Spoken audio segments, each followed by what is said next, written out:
Lors de la 4e journée du Gouffre, baptisée Canyonissime, qui s'intéresse à l'exceptionnel phénomène géologique sous-marin, une partie des conférences s'est intéressée à la toponymie, l'étude des noms des lieux, qui a aussi son importance dans l'univers marin.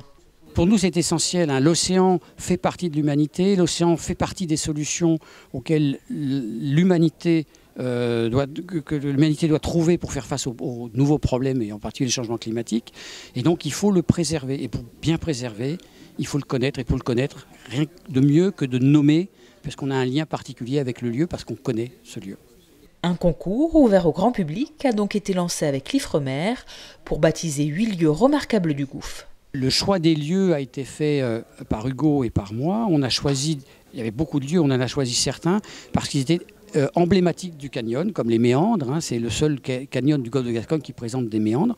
Donc par la particularité géologique, et puis aussi parce que il y avait des endroits qui étaient sans nom, des grandes distances ou des grandes surfaces sans nom, et que pour les scientifiques, c'est intéressant d'avoir des repères toponymiques à différents endroits du Gouffre.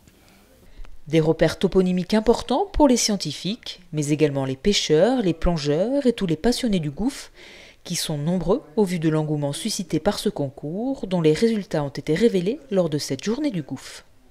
Alors je ne me souviendrai pas forcément des 8, donc le premier c'est le Serpentin, ensuite nous avons la Ragview, nous avons la rampe pour la Nord, la cascatelle inversée qui montre un peu le phénomène d'érosion régressive, c'est des escaliers comme un escalator. Cyrano représente une arête rocheuse extraordinaire qui serait vraiment des lieux qu'on voudrait voir à terre, il y aurait des bus de touristes pour les voir, on ne se rend pas compte. Maintenant que les lieux sont nommés, on peut y penser, on se dit que Cyrano, c'est une péninsule, un pic, un nez, etc. Et puis les autres, je ne les ai pas en tête tout de suite, parce qu'on vient de les citer, mais voilà, ils sont assez explicatifs et imagés.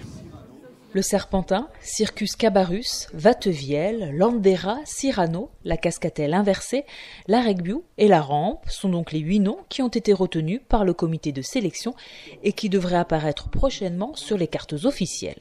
C'est un processus assez lent parce que ce ne sont pas des lieux dangereux pour la navigation, donc il n'y a pas d'urgence à les nommer.